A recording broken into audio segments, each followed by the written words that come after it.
Break पे जाने से पहले आज के दो गेम्स की हमने बात की, बकिया दो गेम्स की हम बात करेंगे, लेकिन जापान के बारे में आपको बताएं, एक तो नीदरलैंड से मैच 2-2 से उन्होंने बराबर किया, साथ में जापानीज जो फैंस हैं उन्होंने एक मुनफरिद अंदाज अपनाया।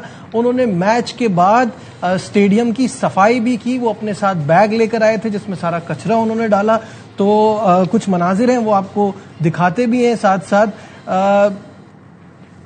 अली, ये देख रहे हैं आप किस तरह से ये अपना एक इमेज छोड़ते हैं कहीं भी जाएं। और Najeeb, this is not the first time हम ये देख रहे हैं, ये हर दफा ऐसे करते हैं। और वो देखिए व्हील चेयर पे भी एक फैन है और वो भी अपने साथ बैग लेकर आया है और वो भी ट्रैश जो है वो सारा उठा रहा है। तो फैंस जो होते हैं वो भी एम्बेसडर होते हैं अपने मुल्क के। बिल्कुल। अब और ये दुनिया को ये बताने वाली बात है कि हु दे आर। एंड और जापानीज के बारे में ये है, क्योंकि I have had the privilege of being around quite a few Japanese, so वो तो सबसे पहले आपसे झुक के मिलते हैं और आपको बहुत वेलकम करते हैं। एंड दे ट्रीट, अब मेहमान उनके लिए जो होता है ना, वो उनके लिए जो उनके उसमें कहते हैं लाइक एवरीथिंग टू देम। और इसी तरह जब वो किसी के आप मेहमान बन के जाते तो भी वो नॉर्म्स फॉलो करते हैं। एग्जैक्टली। एनवायरनमेंट, दुनिया से प्यार, जमीन से प्यार, ये उनका वो होता है कि जी सबके लिए रखो, be kind and do all the good things. बिल्कुल सही है। अब नेक्स्ट गेम जो है वो है सऊदी अरेबिया और यूरुग्वे के दरमियान। अगर आप ऑन पेपर देखें तो सऊदी अरेबिया जो है वो 60th रैंक पे है, यूरुग्वे का 17th रैंक है। बट हमें ये याद रखना है कि 2022 में यही सऊदी अरब की टीम थी जिसने अर्जेंटीना को हरा दिया था, that went on to win the world cup. तो हम कुछ भी एक्सपेक्ट कर सकते हैं, कुछ भी एक्सपेक्ट कर सकते हैं इस लेवल पे, जहां पे अपने अपने क्वालिफायर्स में जो टीमें क्वालिफाई करके आई। और जैसे अभी मैंने पहले ही बोला था कि अरब नेशंस को अब आपने देख लिया है, अफ्रीकन नेशंस को, कि they are challenging the big boys जो कि साउथ अमेरिकन एंड यूरोपियंस हैं। तो हमने देखा अर्जेंटीना 2022 के वर्ल्ड कप में हारी थी, मेसी वाली अर्जेंटीना, मेसी उसमें थे, ठीक है। अब they are coming against Uruguay जो 1930 और 1950 में 2 दफा आलमी चैंपियन रही है। प्लेयर्स अच्छे हैं, वेलवर्डे फ्रॉम रियल मैड्रिड अगर आप देख लें, या डार्विन न्यूनेस जो एक्स लिवरपूल था, जो बहुत ज्यादा मिसेस करता था, इसको लिवरपूल ने किया। पेडिग्री है, बड़े नाम हैं।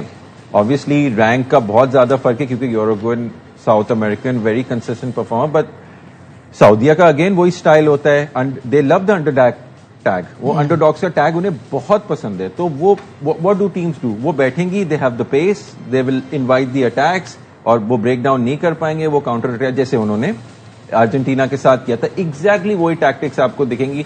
थोड़ी डिफरेंट साउथ अमेरिकन टीम है, लेकिन दे विल इनवाइट द अटैक और देखेंगे जहां पे उन्हें काउंटर अटैक पे स्पेसेस मिलेंगी, they are going to try and score. This is going to be the Saudi strategy. And coming back to your point कि अपसेट हो सकता है, बिल्कुल हो सकता है। I would agree with you at this stage.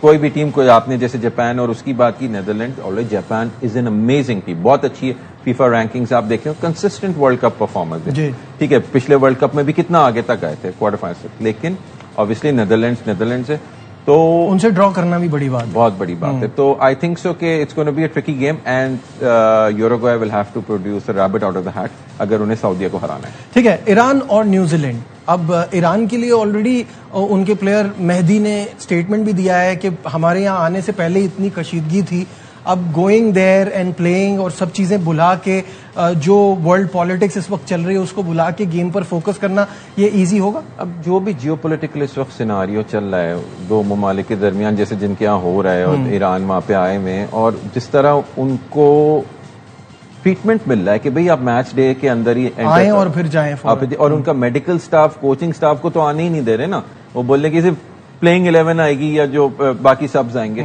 तो ये कितना ज्यादा लॉजिस्टिकली और जिसको बोलते हैं फटीक कितना क्रिएट करती है। मेंटल फटीक को छोड़ दे, फिजिकल फटीक की बात है। पहले आप 2022 में कतर में देखे थे, कतर एक छोटा सा मुल्क है, एक स्टेडियम से दूसरे स्टेडियम जो था ना, वो ट्रैवलिंग टाइम बहुत कम थे। अब आप यहाँ कनाडा में बैठे हैं, तो यूएस में बैठे हैं, तो मैक्सिको में बैठे हैं, पूरी लॉजिस्टिकल मूव करना, और फिर आप बार बार ईरान को बोलने के मैच खेलो, बाहर फौरन जाओ, तो उसका टोल आता है। आप जल्दी उठोगे, जल्दी प्रिपरेशन होंगे, फिर वार्म अप, उसका टोल परफॉर्मेंसेस पे ऑन द पिच आएगा।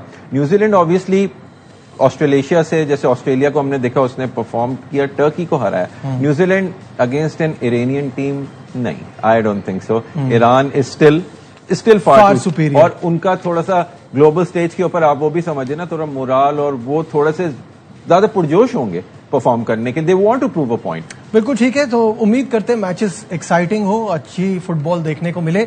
बहुत शुक्रिया अली थे, कल इनसे इन गेम्स के ऊपर जरा डिटेल एनालिसिस होगा। आज के प्रोग्राम में बस इतना ही। दीजिए अपने मेजबान नजीबुल हसनैन को इजाजत। अपना बहुत ख्याल रखिए। अल्लाह हाफ़िज़।